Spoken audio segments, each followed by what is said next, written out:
हे hello everyone. तो चलिए शुरू करते हैं आज का लेक्चर। आज हम बात करेंगे theory of comparative cost advantage, जिसे दी है डेविड रिकार्डो ने। इससे पहले वाले वीडियो में हमने डिस्कस की थी first theory of international trade, ये उसी की कंटिन्यूएशन में सेकेंड थ्योरी है। इससे पहले हमने बात की थी एब्सोल्यूट कॉस्ट एडवांटेज थ्योरी की, और आज हम बात करेंगे कंपैरेटिव कॉस्ट एडवांटेज थ्योरी, या कंपैरेटिव एडवांटेज थ्योरी भी इसे कहा जाता है। इस थ्योरी के बारे में बताया गया the comparative cost theory was first systematically formulated by the English economist David Ricardo in his book The Principles of Political Economy and Taxation, जो publish हुई थी 1817 में, and it was further refined by J.S. Mill, Marshall, Taussig and others. This theory is based on the following two assumptions. पहला assumption था कि labor is the only element of cost of production, और दूसरा था goods are exchanged against one another according to the relative amount of labor embodied in them. इसका मतलब है कि लेबर के हिसाब से डिटरमाइन किया जाता था कि किस कंट्री के पास किस चीज में कंपैरेटिव एडवांटेज है। नाउ रिकार्डो ने क्या अपना व्यू दिया था, डिस्कस देखते हैं। Ricardo's law of comparative advantage improved upon the earlier law of advantage. ये कैसे बताया गया था? इसमें ये बताया गया था कि एब्सोल्यूट एडवांटेज में ये बताया गया था कि हर कंट्री के पास एक एडवांटेज होती है कि वो कोई ना कोई कमोडिटी में स्पेशलाइज करता है। कंपैरेटिव एडवांटेज में बताया गया था कि that in order to identify कि दैट अगर एक कंट्री किसी चीज में स्पेशलाइज नहीं भी कर रही है तो कंपैरिजन करके ये बताया जा सकता है कि कौन सी कमोडिटी वहां प्रोड्यूस की जा सकती है। It is not a compulsion that a country has to specialize in some of the commodities. In case if it is not specializing, वो कंपैरिजन के बेसिस पे प्रोडक्शन कर सकती है। इफ a advanced land is more productive than b backward land in every productive activity, would both countries benefit from trade? यही इसमें पता चलेगा किस तरीके से एक एडवांस लैंड है और एक बैकवर्ड लैंड है। एब्सोल्यूट एडवांटेज के अनुसार तो फिर एडवांस लैंड को ही बेनिफिट मिलना था, लेकिन यहाँ पे कंपैरेटिव थ्योरी में आप ये देखेंगे कि बैकवर्ड लैंड को भी किस तरीके से बेनिफिट मिल रहा है।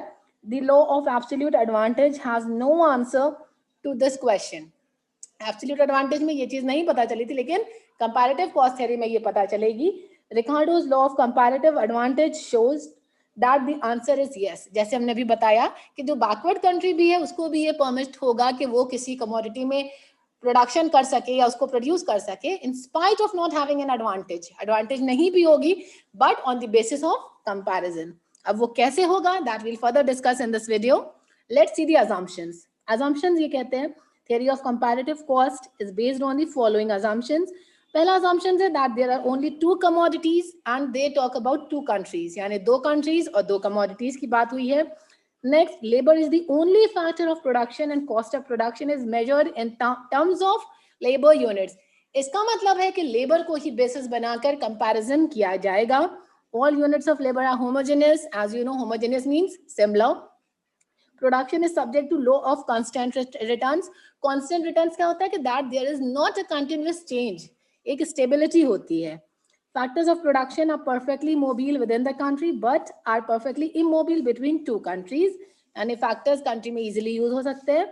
There is full employment in countries concerned, यानी ये माना गया है कि full employment होता है, mobility of factors होते हैं, labor के terms में measure किया जाता है, और जो factors होते हैं वो homogeneous होते हैं।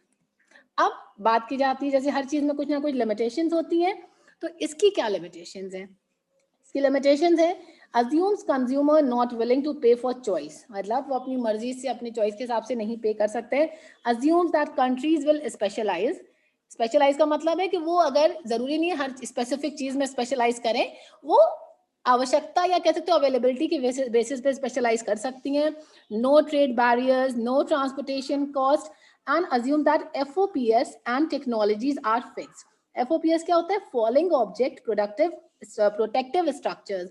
ये होता है क्या है कि जैसे मशीनरी होती है उसका ये प्रोटेक्टिव स्ट्रक्चर होता है मशीनरी को सेव करके रखने के लिए, ताकि आगे कोई प्रॉब्लम या कोई सिचुएशन ऐसी ना आए जिससे इस मशीनरी को हार्म पहुंच सके। अब जो एग्जाम्पल हमने जो बात कही थी कि कंपैरेटिव कॉस्ट में दो कंट्रीज हैं, उसमें कंपैरिजन होता है, फिर डिसाइड होता है कि ये कंट्री क्या प्रोडक्शन करेगी, तो उसी बात को समझने के लिए let's understand it with the help of an example. Example देखिए, आपके सामने दो कंट्रीज हैं, एक है यूनाइटेड स्टेट्स, एक है चाइना। दोनों कंट्रीज में प्रोडक्टिविटी बताई गई है।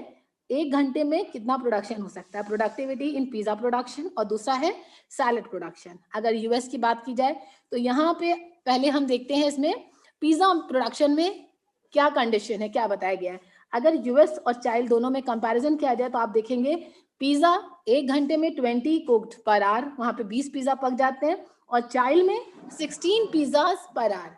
तो इससे समझ में आया कि यूएस में जो एडवांटेज है वो किसके पास है, सॉरी जो पिज्जा प्रोडक्शन है उसमें यूएस को एडवांटेज है। फिर हमने देखा सैलेड में 10 सैलेड बन जाते हैं एक घंटे में यूएस में, और चाइल्ड में 4 सैलेड। तो इसके हिसाब से अगर हम देखें तो यूनाइटेड स्टेट्स को पिज्जा और सैलेड दोनों में ही एडवांटेज है, उन दोनों के पास एब्सोल्यूट एडवांटेज है।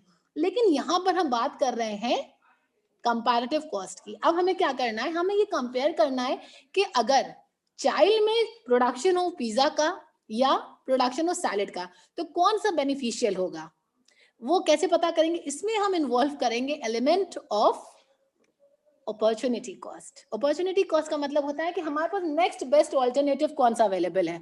ये चीज तो क्लियर है कि हमारे पास एब्सोल्यूट एडवांटेज नहीं है, समझ में आ रहा है, क्योंकि यूएस के पास है। अब ये पता करेंगे किस चीज में कंपैरेटिवली बेनिफिट है चाइल्ड को। तो इसके लिए आप क्या करेंगे, जो जैसे मानिए पहले हम बात करते हैं पिज्जा प्रोडक्शन की, तो चाइल्ड में 16 पिज्जा प्रोड्यूस हो रहे हैं, 20 यूएस में हो रहे हैं, तो 16 डिवाइडेड बाई 20 आएगा 0.8। फिर हम देखेंगे सैलेड में इसी तरह 4 डिवाइडेड बाई 10 आएगा 0.8। तो इससे हमें ये समझ में आया कि that child can produce pizzas, child can produce pizzas क्योंकि उसके पास एक कंपैरेटिवली एज है।